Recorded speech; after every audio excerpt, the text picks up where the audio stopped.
फातिहा।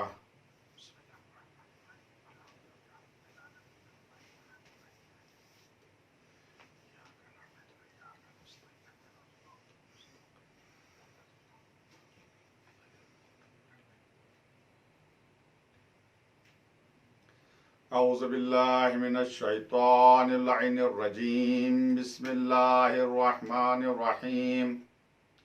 नहमदुहु अला निअमिही व नस्तईनुहु अला ताअतिही व नुअमिनु बिही हक्कन व नतवक्कलु अलैहि सिद्क़न व नशहदु अन ला इलाहा इल्लल्लाह वहदहु ला शरीका लह कलिमतन जअलल इख़लास तावीलहा व ज़म्मना फिल क़ुलूबि मौसूलहा व अनारा फिल फ़िक्रि माक़ूलहा अल मुम्तनि अनिल अब्सारि रुयतहु व मिनल अलसुनति सिफ़तहु व मिनल अवहामि कैफ़ियतुहु सुम्मा अस्सलातु वस्सलाम व तहिय्यतु वल इकराम अला अशरफिल ख़ल्क़ सय्यदिल मुरसलीन बिल क़ासिमिल मुस्तफ़ा मुहम्मद व आलिहि तय्यबीन अत्ताहिरीन व लअनतुल्लाहि अला आदाइहिम अजमईन।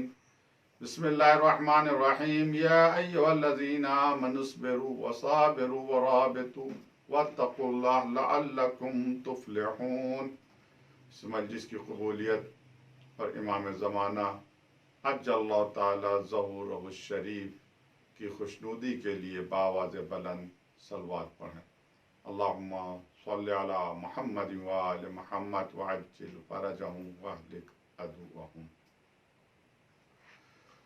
कामयाबी के असबाब, इस उन्वान से आज हमारी गुफ्तगू अपने 8वें मरहले में दाखिल हो रही है। गुज़िश्ता मजालिस से मैंने अर्ज़ किया था कि कामयाबी उस वक्त मिलेगी जब हमारे पास अक्ल और अक्ल का लश्कर हो। उसूल काफ़ी की हदीस आपके सामने मैंने पेश की, जिसमें इमाम जाफ़र सादिक़ अलैहिस्सलाम ने अक्ल और जहल के माना बयान किए, उनके हकीकत को बयान किया और फिर उनका लश्कर। तकरीबन 7 लश्कर या 7 फौजी अक्ल के, उनका बयान पेश किया जा चुका है। आज 8वीं सिफत है, 8वां फौजी अक्ल का क्या है और 8वां फौजी जहल का क्या है। याद रखें, जितने ज़्यादा मैं अर्ज़ कर चुका हूँ पहले दिन या दूसरी मजलिस में मैंने अर्ज़ किया था, ये जो 75 फौजी परवरदिगार ने, 75 सिपाही परवरदिगार ने जो अक्ल को दिए हैं और उनकी ज़िद जो जहल को दिए हैं, ये 75 फौजी जो अक्ल को दिए हैं, ये सब के सब औलिया खुदा में पाए जाते हैं, इमाम में, मासूमीन अलैहिमुस्सलाम में, या वो मोमिन जिनका ईमान कामिल होता है। अगर कुछ सिफत पाई जाए आम लोगों में, चाहने वालों में, शियों में, तो इंशाअल्लाह एक न एक दिन इसमें इजाफा होते होते और भी सिफतें उनके अंदर आ जाएंगी, जैसा कि इमाम ने फरमाया। तो आज जिस सिपाही का जिक्र है वो है तवक्कुल व ज़िद्दुल हिर्स। तवक्कुल ये अक्ल का एक सिपाही है और इसकी ज़िद वो हिर्स है। इंशाअल्लाह मैं हिर्स यानी लालच, इसके माने आपके सामने अर्ज करूँगा। तवक्कुल क्या है? जो अक्ल का फौजी, अक्ल का एक सिपाही, बहुत बड़ा सिपाही, तवक्कुल ये क्या है? तवक्कुल ये वकाला से है। तवक्कुल और इसके मुश्तक़ात यानी जो मुश्तक़ अल्फाज हैं, जिस तरह से मुतवक्किलीन वग़ैरह वग़ैरह या मुतवक्किलून, वकील, ये तकरीबन 70 मरतबा कुरान मजीद में आए हैं। उससे आप अंदाज़ा लगा लीजिए कि तवक्कुल का टॉपिक कितना अहम है। लुग़वी एतबार से तवक्कुल किसे कहते हैं? कोई ऐसा काम जिसे इंसान नहीं कर पा रहा है, नातवान है, कमज़ोर है, वो काम नहीं कर पा रहा है, दूसरे पर भरोसा करते हुए अपना काम दूसरे से ले ले, तो इसे तवक्कुल कहते हैं। और जिससे ये काम ले रहा है, अपना काम जिससे मदद ले रहा है, उसे वकील कहते हैं, और जो ले रहा है वो मुअक्किल कहलाता है। उलमा का ये कहना है कि मुअस्सिर वजूद में यानी असर सिर्फ और सिर्फ अगर है किसी का तो अल्लाह तबारक व तआला की ज़ात है, वही मुअस्सिर है, उसके अलावा कोई असर नहीं है। कोई ये ना समझे कि डॉक्टरों की दवा से शिफा मिल रही है, नहीं, हकीकी असर परवरदिगार की जानिब से, मुअस्सिर वो है, हकीकी असर उसका है। इसी वजह से बुज़ुर्गों ने, जैसे कि अल्लामा तबातबाई हैं या शेख सदूक हैं, इन सब ने यही कहा है, हदीसों की रोशनी में फरमाया है कि इंसान का एतक़ाद होना चाहिए, यकीन होना चाहिए, कोई चीज़ फ़ायदा नहीं पहुंचा सकती, कोई चीज़ नुकसान नहीं पहुंचा सकती जब तक इज़्न परवरदिगार ना हो। सारी दुनिया जमा हो जाए फ़ायदा पहुंचाने के लिए, लेकिन अगर अल्लाह नुकसान पहुंचाना चाहता है तो दुनिया फ़ायदा नहीं पहुंचा सकती, और सारी दुनिया जमा हो जाए नुकसान पहुंचाने के लिए, अल्लाह फ़ायदा पहुंचाना चाहे तो दुनिया नुकसान नहीं पहुंचा सकती। ये तवक्कुल यानी भरोसा, तवक्कुल यानी एतमाद। तवक्कुल के मरातिब कितने हैं, कितने मर्तबे हैं तवक्कुल के, कितने मरहले हैं? 3 मरहले हैं तवक्कुल के, या गोया 3 किस्में हैं। पहला मरहला, दूसरा मरहला, तीसरा मरहला। पहला स्टेप, दूसरा स्टेप, तीसरा स्टेप। पहला मरहला तवक्कुल का जो सबसे पस्त समझा जाता है, सबसे कम समझा जाता है, वो ये कि इंसान दूसरे के ऊपर भरोसा करे, एतमाद करे। जैसा एतमाद, जैसा भरोसा वो अपने वकील के ऊपर करता है, खुद नहीं अपना केस लड़ सकता है अदालत में, जाहिर बात कानून का इल्म नहीं है तो वकील करता है। तो जितना भरोसा वकील पर कर रहा है उतना ही भरोसा वो करे अपने रब के ऊपर। ये तवक्कुल का पहला मरहला है, पहला दर्जा है तवक्कुल का। दूसरा दर्जा तवक्कुल का ऐसा है, उसकी मिसाल उलमा ने दी वो इस तरह से, जिस तरह से एक बच्चा, कमसिन बच्चा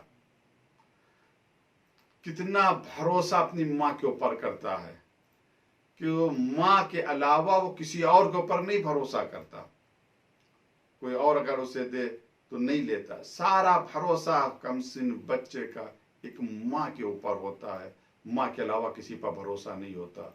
और ये कमसिन बच्चा माँ के वजूद के मुकाबले में अपने वजूद को भी वो भूल जाता है या भूला हुआ रहता है, भरोसा इतना करता है ये बच्चा अपनी माँ के ऊपर। ये तवक्कुल का दूसरा दर्जा है, यहाँ के ऊपर खासाने खुदा पहुँचते हैं। यानी जिस तरीके से कमसिन बच्चा अपनी माँ के ऊपर भरोसा करता है, एतमाद करता है, जो माँ देती है वो ले लेता है, माँ जो खाने को देती है उसे खा लेता है, जो पीने के लिए देती है वो पी लेता है, ताबे और फरमाबरदार माँ का होता है। ऐसे ही तवक्कुल अगर कोई अपने रब के ऊपर करे, कोई अपने खुदा के ऊपर करे, जितना जैसा तवक्कुल एक बच्चा अपनी माँ के ऊपर करता है, क्या कहना इस तवक्कुल का। इंशाअल्लाह इसके हवाले से जो हदीसें हैं, कुरान की आयतें मैं अर्ज करूँगा। तवक्कुल का आखिरी दर्जा, तीसरा दर्जा बहुत ही अहम है। वो दर्जा ऐसा है, उसकी मिसाल उलमा ने इस तरह से दी है, जिस तरीके से एक मुर्दा गस्साल के हाथों में, गुस्ल देने वाले के हाथों में, मुर्दा तो बेचारा मुर्दा है, वो तो हरकत नहीं कर सकता, गुस्ल देने वाला जिधर चाहता है उधर हरकत देता है, जैसी चाहता है वैसी हरकत देता है गुस्ल देने वाला। वैसे इंसान बिल्कुल मुर्दा बन जाए, अपनी तरफ से कोई हरकत ना करे, जो अल्लाह का हुक्म हो उसी के एतबार से। यानी जब तवक्कुल के इस मरहले के ऊपर इंसान पहुंचता है तो फिर वो कुछ मांगता भी नहीं है, अपने लिए दुआ भी नहीं करता, सब अल्लाह के ऊपर छोड़ देता है।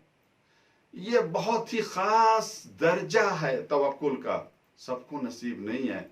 औलियाए खुदा, खासान खुदा इस दर्जे के ऊपर फायज होते हैं। और इसकी बेहतरीन मिसाल, तो इस तवक्कुल की बेहतरीन मिसाल जनाब इब्राहीम खलील खुदा अलैहिस्सलाम की है। जब आप आग में जा रहे थे, जनाब जिब्राइल ने मदद की दरख्वास्त की, पेशकश की, कहा नहीं मुझे तुम्हारी मदद नहीं चाहिए।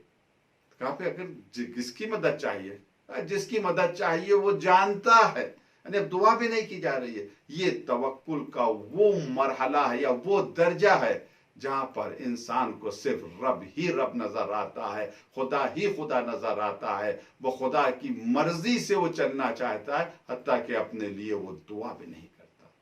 ये बहुत अहम और आखिरी दर्जा है। बहुत कम लोग इस दर्जे के ऊपर फाइज होते हैं। ये 3 दर्जे तवक्कुल के। कम से कम इतना तो भरोसा करें खुदा पर जितना हम एक वकील के ऊपर भरोसा करते हैं, और कदम आगे बढ़ाएं उतना भरोसा अपने रब पर करें जितना भरोसा एक माँ, एक बेटा अपने माँ के ऊपर करता है। आई मैं अर्ज करूं कि तवक्कुल की अलामत क्या है, पहचान क्या है। उलमा ने तवक्कुल की पहचान बताई, उलमा अखलाक ने, आगे नराकी ने तवक्कुल की एक पहचान, एक अलामत बताई। वो अलामत ये है कि मनफात अगर मिल जाए, हुसूल मनफात यानी माल मिलने के बाद या माल मिलने से पहले उसमें कोई तब्दीली ना आए। जो अल्लाह पर भरोसा करता है, जो मुतवक्किल होता है, अल्लाह पर जिसका भरोसा होता है, दुनिया अगर उसे मिल जाए तब भी वैसे ही रहता, चली जाए तब भी वैसा रहता, कोई इसके अंदर तब्दीली नहीं आती। ऐसा नहीं है जब मिलने लगेगा तो फिर वो बदल जाएगी, दुनिया जब मिलने लगेगी तो बदल जाएगा, नहीं। आम तौर से तवक्कुल की अलामत है।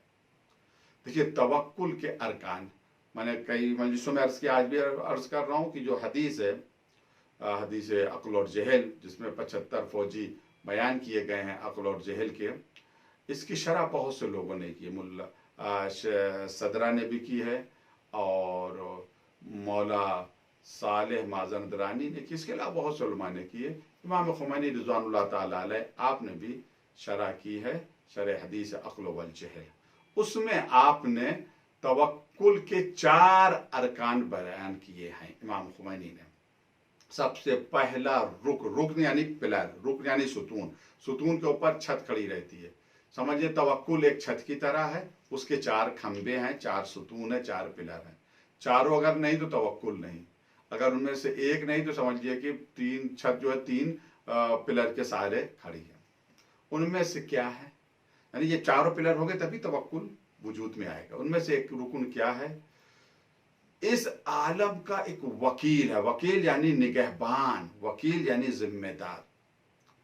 और जो इस आलम का वकील है वो अपने मुअक्किल का भी निगहबान है, उसका भी जिम्मेदार है। पहला रुकन ये तवक्कुल का कि इस पूरी दुनिया का एक वकील है, एक निगहबान है, एक मुहाफिज है, एक जिम्मेदार है, और मुअक्किल यानी हमारा भी वही वकील है, निगहबान है। एक रुकन ये, इस पर यकीन हो, यानी इस पर ईमान हो कि हमारा वकील अल्लाह तबारक व तआला, यानी हमारा निगहबान, हमारी हिफाजत करने वाला, हमारा जिम्मेदार अल्लाह तबारक व तआला। ये एक रुकन है। दूसरा रुकन क्या है, वो जो हमारा वकील है वो कादिर मुतलक है, उसके पास पूरी ताकत है। वो अपने मुअक्किल की हर जरूरत को पूरा करने की कुव्वत और ताकत और सलाहियत रखता है। ये ईमान हो इस बात पर तो समझिए तवक्कुल का दूसरा सुतून तैयार हो गया, दूसरा पिलर तैयार हो गया। तीसरा सुतून क्या है, वो मुअक्किल बखील नहीं है, कंजूस नहीं है, बुख्ल से काम नहीं लेगा, नहीं। जब कभी जरूरत पड़ेगी मुअक्किल को तो उसका खजाना खुला रहेगा। एक ही है। चौथा और आखिरी पिलर क्या है कि वकील अपने मुअक्किल से बहुत ज्यादा मोहब्बत करता है, बेइंतहा मोहब्बत करता है। क्योंकि अगर हमारा यकीन ना हो कि वो हमसे मोहब्बत करता है तो तवक्कुल हमारा वजूद में आ ही नहीं सकता।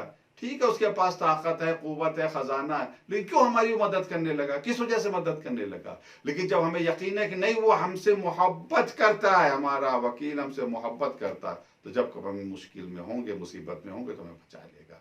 ये 4 सुतून हैं तवक्कुल के, इन्हीं के सहारे तवक्कुल कायम और दायम है। अगर इनमें से एक भी गया तो तवक्कुल की छत गिर जाएगी। परवरदिगार से दुआ है, परवरदिगार आप में, हम में, तमाम आशिकान अहले बैत में, तमाम अज़ादारों में ये सिफात पाई जाएं, तवक्कुल के ये 4 सुतून पाए जाएं, ताकि तवक्कुल की छत हमारे सर के ऊपर रहे, हम आराम और सुकून और इत्मीनान की जिंदगी गुजारें। आइए, गुफ्तगू हमारी अब दूसरे मरहले में दाखिल हो रही है, और दूसरा मरहला गुफ्तगू का ये है कि कुरान मजीद में तवक्कुल किस तरीके से बयान किया गया। मैं सिर्फ 5 आयतें आपके सामने पेश करूंगा, थोड़ा सा गौर करेंगे कि किस तरीके से कुरान ने तवक्कुल का तस्करा किया है। अर्ज कर चुका हूं कि 70 से ज़्यादा मरतबा कुरान मजीद में तकरीबन तवक्कुल का जिक्र आया है मुख्तलिफ सीगों में। ये आयत है सूरह आले इमरान की आयत नंबर 173।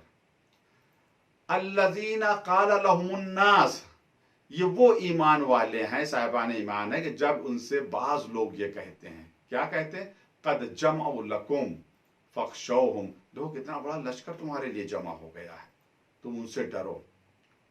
यानी कुछ लोग आते हैं जो मोमिनीन से कहते हैं भाई बहुत बड़ा लश्कर तुम्हारे मुकाबले में आ रहा है, डरो उस लश्कर से। तो जब मोमिनीन से ये कहते हैं तो मोमिनीन की क्या सिफत रहती है, फ़ज़ादहुम ईमाना, तो इनका ईमान ज़्यादा होता है। वक़ालू, और ये मोमिनीन कहते हैं, हस्बुनल्लाहु व निअमल वकील, हमारे लिए हमारा अल्लाह काफ़ी है और वही हमारा वकील है, वही हमारा जिम्मेदार है। इसका मकसद ये है कि जो यकीन रखता हो कि हमारा वकील अल्लाह है, वो किसी बड़े लश्कर से नहीं डरता, और बड़ा लश्कर अगर मुकाबले में आता है तो इनके ईमान में इजाफा होता है। देख लें, आज एक छोटा सा लश्कर बड़े लश्कर के मुकाबले में खड़ा हुआ है, मुकाबला कर रहा है, और इस छोटे से लश्कर का ईमान भी बढ़ रहा है। क्यों? इस वजह से मोमिन है, भरोसा है अल्लाह के ऊपर। दूसरी आयत सूरह अनफाल की है, आयत नंबर 2। हाँ, मोमिनीन का तस्करा है, उनकी अलामत, उनकी पहचान परवरदिगार ने बयान की। इन्नमल मुमिनूना, इन्नमा कलमा हस्र है, यानी सिर्फ और सिर्फ मोमिन ये लोग हैं। कौन है?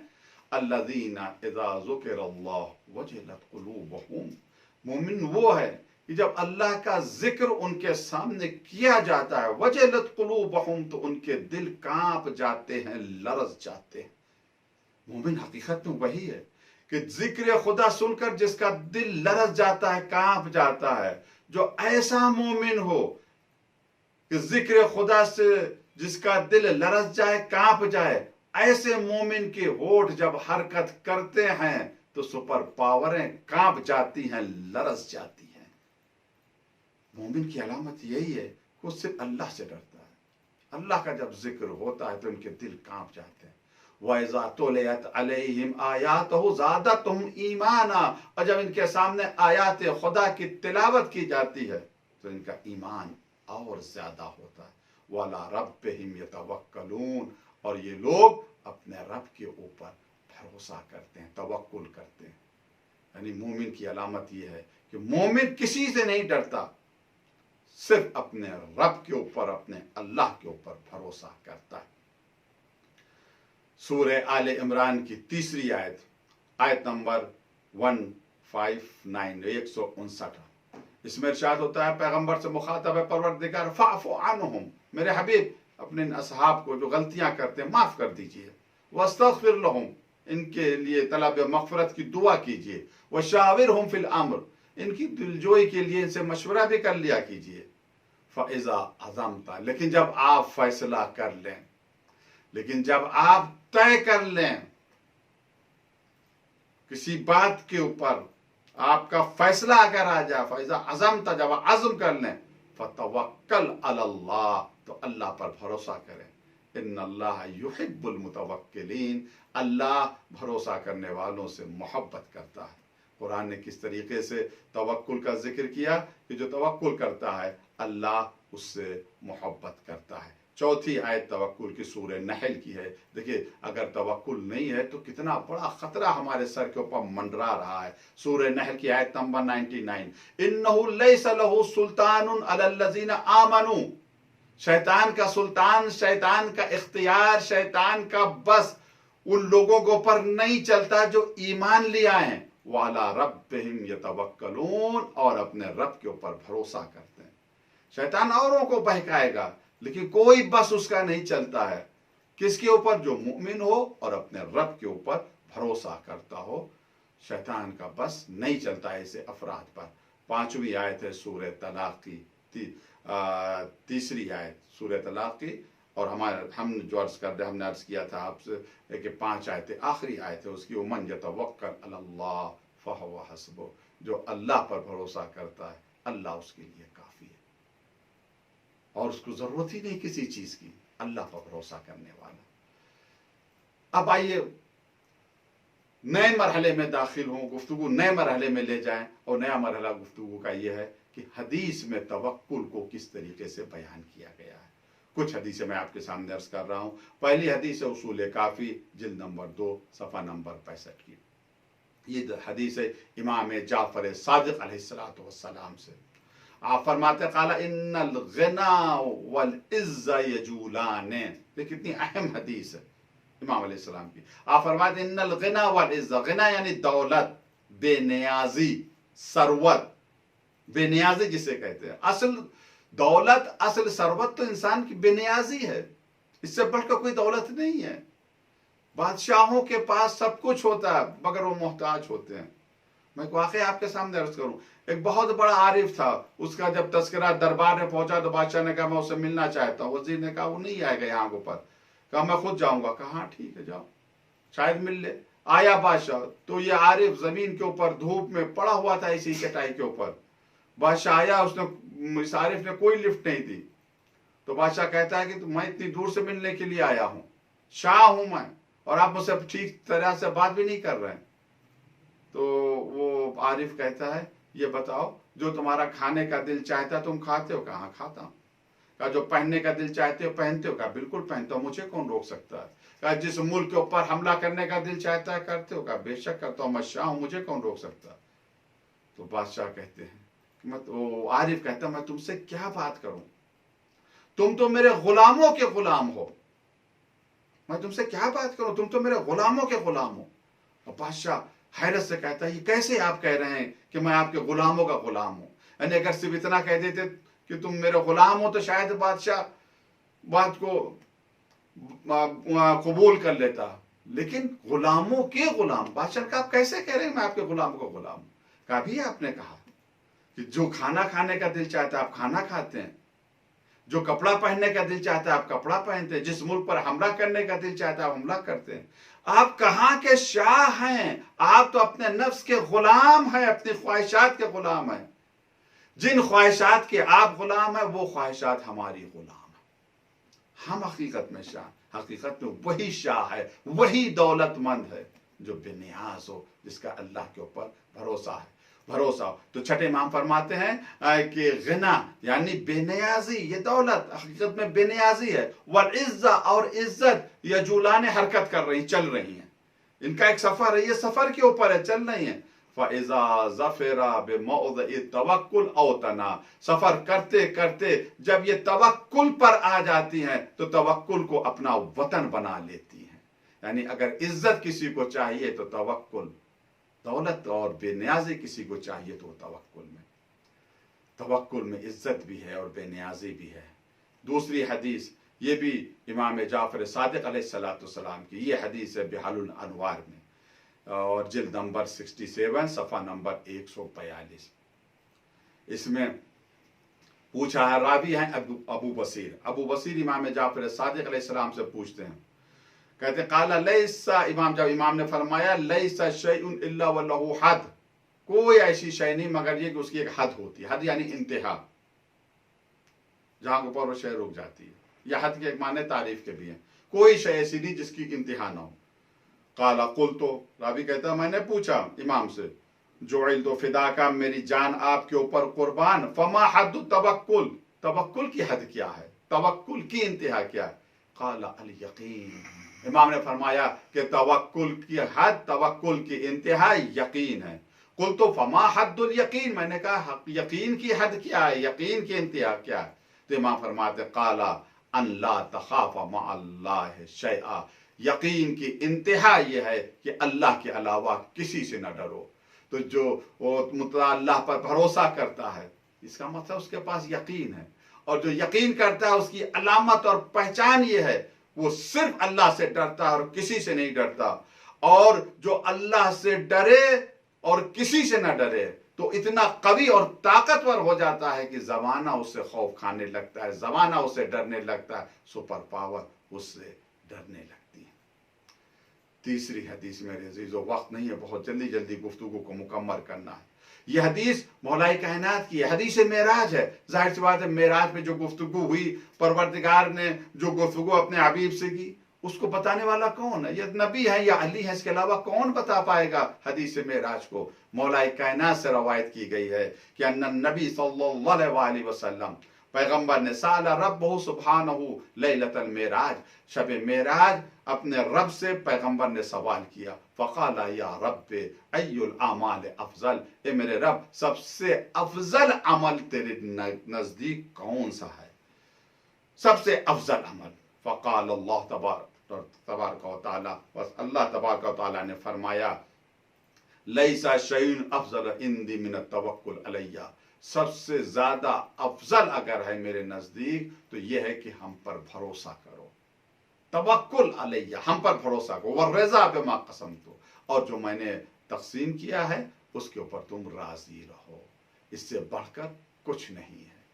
अब आप यहाँ को पर देखें, गौर करें कि किस तरीके से हदीस में तवक्कुल का जिक्र आया। अल्लाह कह रहे सबसे अफजल, अल्लाह पर भरोसा। अब इस तवक्कुल में गुफ्तगू समेट, इस तवक्कुल के माने क्या? बाज लोग गलत मैसेज लेकर चले जाते हैं। वो कहते हैं जब इतनी ज्यादा ताकीद तवक्कुल की गई तो सिर्फ अल्लाह के ऊपर भरोसा करें, इसके अलावा किसी के ऊपर भरोसा नहीं करना चाहिए, सिर्फ अल्लाह पर भरोसा करें और कोई काम ना करें, कोई काज ना करें। भाई जब बीमार पड़ गया अल्लाह पर भरोसा करें, अल्लाह शिफा दे देगा। बस कोई मुसीबत आई, काम करने की जरूरत नहीं, अल्लाह जब चाहे घटा देगा। तवक्कुल की ये माने नहीं है। तवक्कुल के माने ये, जिस तरह से मशहूर वाक़या है, जब एक शख्स आया मदीने में और पैगंबर से मुलाकात करके गया बाहर, तो देखा ऊँट नहीं है। कहा या रसूलल्लाह मेरा ऊँट खो गया। पैगंबर ने कहा बांधा था? कहा नहीं, हमने तो अल्लाह के सहारे छोड़ दिया था, भरोसा किया था अल्लाह के ऊपर। तो हुज़ूर ने फरमाया पहले बांधो फिर अल्लाह पर भरोसा करो। यानी जो ज़ाहिरी असबाब है उनका हासिल करना जरूरी है। अगर हम बीमार पड़ रहे हैं तो डॉक्टर के पास जाएं, मगर इस यकीन के साथ न जाएं कि इस दवा से शिफा है, इस यकीन के साथ जाएं कि परवरदिगार का हुक्म है तुम डॉक्टर के पास जाओ तो उसी के हुक्म से शिफा हमें मिलेगी। यही वजह हम देखते हैं कि एक डॉक्टर 2 मरीजों को तो सही कर देता है, मगर कुछ मरीजों को सही नहीं कर पाता। अगर उसके इम्कान में होता, अगर ये शिफा देना उसकी जाती सिफत होती तो सबको शिफा देता। एक दवा किसी को फायदा पहुंचाती, किसी को नुकसान पहुंचाती है, किसी को फायदा नहीं पहुंचाती है। अगर जाती शिफा होती दवा के लिए तो सबको शिफा देती। इसका मकसद है कि असर सिर्फ अल्लाह तबारक व तआला का है, उसके अलावा किसी का असर नहीं है। तो तवक्कुल के माने हरगिज नहीं कि हाथ के ऊपर हाथ धरे बैठे रहे इंसान का, नहीं, मेहनत करो, पूरी मेहनत करो, मगर अपने असबाब के ऊपर तुम भरोसा ना करो, भरोसा सिर्फ खुदा की जात पर करो। और इस वजह से मेहनत करो, खुदा ने हुक्म दिया है मेहनत करने का, काम करने का, नतीजा उसके हाथ में। खेती करना है, अच्छी तरीके से बीज डालो, पानी डालो, खाद डालो, लेकिन ये ना यकीन करो कि फसल आ ही जाएगी, बल्कि यकीन करो अगर वो चाहेगा तो फसल मिल जाएगी। क्या ऐसा नहीं होता है? कभी कभी खेती तैयार हो जाती, रात में तूफान आता है, सारी खेती तबाह बर्बाद हो जाती। अमल करो, कोशिश करो, मगर भरोसा सिर्फ अल्लाह की जात के ऊपर। तो ये तवक्कुल ये सिपाही है, अक्ल का सिपाही है। अगर कोई अल्लाह पर भरोसा कर रहा है तो इसका मकसद उसके अक्ल को एक मजबूत सिपाही मिल गया, ये किसी से डरता नहीं। इसकी जिद क्या है? जहल ने तो कहा था ना, परवरदिगार अक्ल को दे दिया, हमें भी तो दे, उसकी जिद दे। तो अक्ल को तो परवरदिगार ने तवक्कुल दिया, तवक्कुल की जिद क्या है? हिर्स, लालच। वो परवरदिगार ने किसे दिया? वो जहल को दिया, यानी शैतान को दिया, जो लालच करता है। तवक्कुल अल्लाह पर भरोसा, आज है अल्लाह पर भरोसा करो, कल वो देगा। जो आज जिसने दिया वो कल भी दिया है, जिसने अभी तक खिलाया है, पिलाया है, सहारा दिया, कल भी वही देगा। मैं लालची शख्स जमा करता, बुढ़ापे में काम आएगा, बुढ़ापे में काम आएगा, बुरे वक्त में काम आएगा। याद रखें मेरे अजीजों, जमा की हुई दौलत ना बुढ़ापे में काम आती है, ना जमा की हुई दौलत बुरे वक्त में काम आती है। बुरे वक्त में अगर कोई काम आता है तो खुदा की जात है, और खुदा की जात कब काम आएगी? जब हम कोई कदम आगे उठाएं, हमने कोई ऐसा अमल किया हो, भरोसा परवरदिगार पर। लालच ना करें, हिर्स ना करें। जो लालच करेगा इसका मकसद है कि जहल को उसने एक मजबूत सिपाही दे दिया। अगर लालच किया, अब यहाँ पर कुछ हदीसें मैं आपके सामने बहुत जल्दी जल्दी अर्ज करना चाहता हूँ लालच के हवाले से। पहली हदीस है, इमाम जाफर सादिक अलैहिस्सलाम फरमाते हैं, अगनाल गना मन लम यकुन लिल हिर्स असीरा, सबसे बड़ा मालदार वही है, सबसे बड़ी दौलत वही है, उसी के पास है, बेनियाज वही है जो अपनी लालच का कैदी ना हो। जो लालच का कैदी हुआ, लाख उसे पैसा मिल जाए, दौलत मिल जाए, हल मिन मजीद का नारा लगाता रहता है, फिर अपनी पोजीशन बनाने में लग गया, नहीं हमसे आगे कोई ना जाने पाए, हमेशा वो परेशान रहता है। दूसरी हदीस, ये भी हदीस है इमाम जाफर सादिक अलैहिस्सलाम की, वसाइल शिया में ये हदीस है, जिल्द नंबर 16 सफ़ा नंबर 20 में। अजीब हदीस है और बहुत ही अहम पैगाम इस हदीस में है। वो इमाम अलैहिस्सलाम फरमाते, काला हुरिमल हरीस खसलतैन, हरीस यानी लालची दो खसलतों से महरूम हो जाता है, वह लज़िमतुल खसलतान, और दो खसलतें उसके लिए लाजिम हो जाती हैं, यानी दो खसलतों से हाथ धो बैठता है और दो खसलतें उसके गले में पड़ जाती हैं। वो क्या है? हुरिमल क़ना फ़फ़्तक़दर राहा, लालची शख्स कनाअत से महरूम हो जाता है। कनाअत यानी काने होना, जो है अल्लाह का शुक्र है, परवरदिगार ने जितना दिया बहुत दिया, शुक्र है परवरदिगार का। काने इसी को कहते हैं, जिस हाल में रहे अल्लाह का शुक्र अदा करे, मेरे अल्लाह जितना दिया बहुत दिया, काने कनाअत करें। तो जो कनाअत से महरूम हो गया, उसने वो आराम उसको नहीं मिलेगी, उसने आराम को तर्क कर दिया। फफ्तक़द राहा, फक्द कर दिया, खो दिया उसने आराम को। लालची शख्स को कभी आराम नहीं मिलेगी, हमेशा मुस्तरिब, हमेशा परेशान रहेगा। तो अगर कनात से हाथ धो बैठा तो उसे आराम नहीं मिलेगी। अच्छा, वाह रज़ा, और जो रज़ा से यानी अल्लाह से राजी है, रज़ा से महरूम हो जाए, फ़फ़्तक़तल यकीन, तो उससे यकीन नहीं मिलता, यकीन चला जाता है, उसके पास यकीन नहीं रहता। ये है अज़ीज़ान मोहतरम, ये हदीस का ये अंजाम होता है। एक और तीसरी हदीस है तुहफ़ुल अक़ूल में, मौलाई कायनात इमाम अली अलैहिस्सलाम फरमाते हैं, ये एक वसीयत है, और ये वसीयत आपने अपने बच्चों से की, अपने औलाद से की है, मुखातब तो औलाद है लेकिन वसीयत सबके लिए है। इमाम अली सलाम फरमाते हैं कि या बुनैया, ऐ मेरे बेटे, अल हिर्सु मिफ्ताहु ताब, ये लालच, ये हिर्स, ये चाबी है, ताब की चाबी है, मुश्किलात की चाबी है, परेशानियों की चाबी है। यानी लालची शख्स अब लालच नहीं कर रहा है, बल्कि मुश्किलात की चाबी, कुंजी ये है उसके हाथ में। जितना ज्यादा लालच करता जाएगा उतनी ज्यादा मुश्किलात आती जाएंगी। समझिए मुश्किलात ताले में बंद है, संदूक में बंद है, लालच एक चाबी है, जितनी लालच होगी उतनी ज्यादा ताला खुलता जाएगा, उतनी ज्यादा मुश्किलात जो प्रॉब्लम से बाहर आती जाएंगे। वो मतियतुन नसब, और ये मरकब है, मुश्किलात का मरकब है, परेशानियों का मरकब है, मसाइब का मर, ऐसी सवारी है, यानी लालच एक ऐसी सवारी है कि इस पर सवार हो गया तो समझिए मुश्किल, मुश्किल ही मुश्किल, मुश्किल, ना सुकून ना इत्मीनान, सब कुछ। बहुत अजीम ये हदीस है, आप इस पर थोड़ा सा गौर करें इस हदीस के ऊपर कि जो इमाम अली अलैहिस्सलाम वसीयत के उन्वान से पेश कर रहे हैं, बता रहे हैं, आने वाली नस्लों तक पैगाम पहुंचा रहे हैं कि ये लालच मत करना, या बुनैया लालच ना करना, बेटे लालच ना करना, वरना मुश्किलात की चाबी है लालच। हिर्स से इंसान अपने लिए मुश्किलात को खरीद लेता है। कनाअत करें, अल्लाह के ऊपर भरोसा करें, लालच को छोड़ें। लालची शख्स वो लालच में जब गिरफ्तार हो जाता है, जितना भी उसे मिल जाए उसके पास खाने नहीं होता, हल मिन मजीद, हल मिन मजीद। और फिर उसकी मिसाल ऐसी होती है जैसे खारा पानी, प्यास लगी है किसी को, अगर किसी को प्यास लगी है और पानी खारा है यानी समंदर का पानी है, तो जितना ज्यादा प्यासा पानी पिएगा प्यास उतनी ज्यादा भड़केगी। वही हाल लालची का, जितना ज्यादा मिलता है उसकी लालच बढ़ती जाती, लालच बढ़ती जाती। कहाँ लेकर जाओगे? कितनी दौलत है, इतनी दौलत है कि साथ पूछते भी कहाँ तभी खत्म ना हो।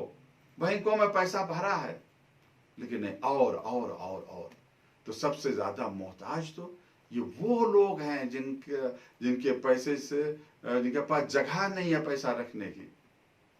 काश थोड़ा समझ लें पैसा किस काम आएगा अगर शरीक कर लें गरीब अवाम को अपने पैसे में। आज दुनिया में कितनी गुर्बत, परवरदिगार ने जो मनाबे तबई हैं, यानी पर जो नेचुरल सोर्सेज हैं वो बहुत है, उसकी वजह से कोई गरीब नहीं है। गरीब नाइंसाफी की वजह से है, गरीब इस वजह से कि जुल्म है दुनिया में, गरीब इस वजह से लोगों का ईमान नहीं है, लालची हैं लोग। लालच को छोड़ें, अल्लाह पर भरोसा करें, देखिए क्या सुकून और क्या इत्मीनान मिलेगा। और इसके लिए अगर किसी को अमली नमूना चाहिए, आए वो करबला के मैदान में, उसे अमली नमूना मिलेगा। करबला के मैदान में तवक्कुल का अमली नमूना करबला वालों ने, शुहदाए करबला ने पेश किया। कितना भरोसा अल्लाह की जात पर, कितना भरोसा अल्लाह की जात के ऊपर, कितना यकीन अल्लाह की जात के ऊपर। चारों अरकान तवक्कुल के पाए जा रहे हैं, भरोसा, मुकम्मल यकीन अल्लाह की जात पर। इसी वजह से जो अल्लाह की मर्जी। आप समझ लीजिए यहाँ को पर कुछ लोग कहते हैं इमाम हुसैन अलैहिस्सलाम ने दुआ क्यों नहीं की अपने लिए? जनाब इब्राहिम अलैहिस्सलाम, तवक्कुल के 3 दर्जे मैंने अर्ज किया। आखिरी दर्जा किया था तवक्कुल का, आखिरी दर्जा तवक्कुल का ये था कि इस दर्जे पर जब इंसान पहुंचता है तो कुछ नहीं चाहता, सिर्फ अल्लाह के ऊपर भरोसा करता है, हत्ता कि अपने लिए दुआ भी नहीं करता। इमाम हुसैन तवक्कुल के आखिरी दर्जे के ऊपर पहुंचे हुए हैं, कि उसके बाद फिर तवक्कुल के माना का कोई तसव्वुर नहीं किया जाता। कुछ नहीं मेरे माबूद, तस्लीम है तेरे अम्र के सामने, तस्लीम हूं मैं, तस्लीम अम्र, तेरे अम्र के सामने तस्लीम। हाँ आज़ादारों, आज मुहर्रम की 8 तारीख है और रस्म अज़ा के मुताबिक, जो हमारा तरीका है उसके मुताबिक 8 मुहर्रम को हम सदकाए सकीना लश्कर हुसैनी के अलमदार कमर बने हाशिम हजरत अब्बास का तस्करा करते हैं। बहुत मर्तबा है हजरत अब्बास का, बहुत एहतराम है हजरत अब्बास का, सबकी निगाहों में एहतराम है। जनाब सैयदा की निगाहों में भी एहतराम है और इमाम ज़माना की भी निगाहों में भी एहतराम है। जनाब सैयदा की निगाहों में कितना एहतराम है हजरत अब्बास का। उलमा ने जिक्र किया है कि उम्मुल बनीन हजरत अब्बास की माँ शहादत इमाम हुसैन के बाद जन्नतुल बकी आ जाती हैं। 4 कब्रें बना, 4 बेटे थे आपकी जो करबला में शहीद हुए, निशान कब्र बनाती हैं और निशान कब्र बनाती और मिटाती हैं और कहती हैं अब्बास मैं तुम पर रो नहीं, मेरे बच्चों मैं तुम पर नहीं रोऊंगी, मैं तो अपने आका हुसैन पर मातम करूंगी, उन पर गिरिया करूंगी जिनकी मां इस दुनिया में नहीं। हस्बे मामूल एक दिन उम्मुल बनीन जन्नतुल बकी में बैठी हुई गिरिया कर रही थी, वाह हुसैना वाह हुसैना। नागा जनाब उम्मुल बनीन के कानों में आवाज आई, या वलदी अब्बास, हाय मेरा बेटा अब्बास, हाय मेरा बेटा अब्बास। चौंक जाती हैं, देखा तो कोने में एक स्याह पोश मोज़मा बैठी हुई अब्बास का मातम कर रही, हाय मेरा बेटा अब्बास, हाय मेरा बेटा अब्बास। दौड़ कर आई, बीबी तुम कौन हो जो मेरे बेटे अब्बास का मातम कर रही हो? ए बीबी अपना तारुफ तो कराओ। तो उसने कहा, पोश मोज़मा ने कहा, ए उम्मुल बनीन मैं हुसैन की दुखियारी माँ फातिमा हूँ, अब्बास मेरा बेटा है। अगर तुम अब्बास का मातम नहीं कर रही हो तो मैं अब्बास का मातम कर रही हूँ। अजकुम अल्लाह, आज़ादारो खुदा आपको किसी गम में न रुलाए, सुआए गम इमाम मजलूम करबला के हजरत अब्बास का जिक्र है। इमाम ज़माना भी बहुत मोहब्बत करते हजरत अब्बास। एक चाहने वाला, एक मोमिन अरफात में जब इमाम से मुलाकात करता है तो इमाम से पूछता है, मौला क्या जो हाजी अरफात में हैं, जो आपके चाहने वाले हज करने के लिए आए हैं, क्या आप खैमों में जाते हैं उनके पास मुलाकात के लिए? कहा हाँ, हम तुम्हारे खैमों में भी आएंगे। कल जब मजलिस होगी, मेरे चचा अब्बास का जिक्र होगा, उनसे तवस्सुल किया जाएगा तो हम आएंगे। हाँ, उर्फा कहते हैं कि हज़रत अब्बास का तवस्सुल किया जाए तो इमाम ज़माना बहुत खुश होते हैं। आयतुल्लाह मर्ची नजफी की तरफ ये वाक़या मंसूब है, आपसे नकल किया गया है कि नजफ अशरफ से एक आलिम दीन कुम आए, एक मुश्किल में गिरफ्तार हो गए और जमकरान गए दुआ करने के लिए, मुसलसल जाते रहे मगर आपकी मुश्किल हल ना हुई। एक दिन गए और कहा मौला क्यों मेरी दुआ कबूल नहीं हो रही है, मैं आपके जरिए से तवस्सुल कर रहा हूं, आपके रहते हुए हम भला किससे तवस्सुल करें, आप तो जमाने के इमाम है, मौला आपके रहते हुए तो मैं कब्र बने हाशिम हजरत अब्बास से भी तवस्सुल नहीं कर सकता। ये दुआ कर रहे थे कि गशी का आलम तारी हो गया, आलम ख्वाब में देखा कि इमाम ज़माना आए हुए, मुकाशिफा होता है और कह रहे हैं ऐसा ना कहो, हाँ मेरे चचा अब्बास से तवस्सुल जरूर करो, मुझे बुरा नहीं लगेगा बल्कि मैं खुश हूंगा। हाँ मैं तुम्हें बताता हूं तरीक़े तवस्सुल क्या है, मेरे चचा अब्बास से इस तरह से तवस्सुल करो, पुकारो उन्हें, कहो या बलग़े सदरिकनी, या बलग़े सदरिकनी अजरकुमुल्लाह ज़ादारो। हज़रत अब्बास से जनाब फातिमा ज़हरा भी मोहब्बत करती हैं और खुद इमाम ज़माना भी, इसी वजह से ज़ियारत नाहिया में किस तरीके से जमाने का इमाम हजरत अब्बास को सलाम कर रहा है। आप फरमाते हैं इस ज़ियारत को उलमा ने मोतबर किताबों में नकल किया है, इक़बालुल आमाल में इसी ज़ियारत आपको मिलेगी। इमाम ज़माना फरमाते हैं अस्सलाम अलल अब्बास अबिल फज़ल बिब्न अमीरिल मोमिनीन, हमारा सलाम हो अब्बास पर, हमारा सलाम हो अबुल फज़ल अब्बास पर, फरजंद अमीरुल मोमिनीन पर। उसके बाद मां फरमाते हैं अल मवासी अखा बेनफ्सिही, अरे जिसने अपनी जान को अपने आका के ऊपर, अपने भाई के ऊपर कुर्बान कर दिया था,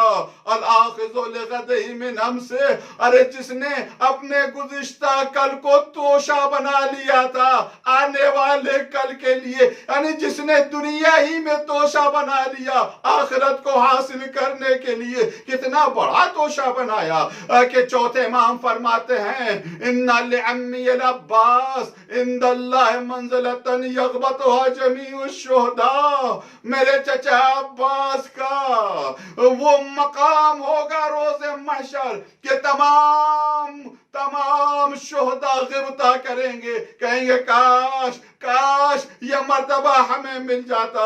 हाँ फिर उसके बाद इमाम फरमाते अल-फादिलहु, सलाम हो उस अब्बास पर जिसने अपनी जान फिदा कर दी अपने भाई पर, अल-वाक़ी और हिफाजत भी करते रहे, बचाते भी रहे जब तक अब्बास जिंदा रहे। इमाम हुसैन के ऊपर जर्रा बराबर कोई आँच नहीं, यही वजह थी कि शहादत अब्बास के बाद इमाम हुसैन ने जो मरसिया पढ़ा वो मरसिया ये था, भैया अब्बास तुम्हारे रहने की वजह से, तुम्हारे जब तुम जिंदा थे भैया अब्बास तुम्हारी वजह से जो आंखें सोती थी अब वो आंखें सो ना पाएंगी। जब तक अब्बास जिंदा रहे हुसैन की मदद करते रहे, हिफाजत करते रहे। और उसके बाद इमाम ज़माना हजरत अब्बास पर इस तरह से सलाम कर रहे हैं अस्साइलहि, सलाम हो हमारा उस पर जो पानी लाने की कोशिश कर रहा था अपने भाई के लिए और बच्चों के लिए। फिर इमाम फरमाते अल मख्तूअ यदा, सलाम हो उस पर जिसके हाथों को कता कर दिया गया था, हाथों को काट दिया गया था। बस अज़ादारों आखिरी जुमला कहना चाहते हैं, 8 मुहर्रम है, दिल खोल कर रोए, जनाब सैयदा को भी पुरसा दें, जनाब उम्मुल बनीन को भी पुरसा दें। हजरत अब्बास के हाथ कलम हो चुके, हाथ कलम होने के बाद एक तीर आया जो अब्बास के आंख में लगा। अज़ादारों अगर आंख में तिनका लग पड़ जाए तो हाथों से निकाला जाता है, अरे अब्बास कैसे निकाले, हाथ कलम हो चुके। सर को झुकाया, घुटनों की मदद से तीर निकालना चाहा, जालिम ने गुर्ज मारा, अली का शेर मुंह के बल जमीने करबला पर आया, आवाज दी आका गुलाम का सलाम कबूल हो। हुसैन ने इस आवाज को सुना तो अपना हाथ कमर पर रखा, अलान इनका सारा ज़ाहिरी, अब्बास मेरी कमर टूट गई। सयालमुल्लज़ीना ज़लमू यमुनक़लिबू इन्ना लिल्लाहि व इन्ना इलैहि राजिऊन। मातम हुसैन।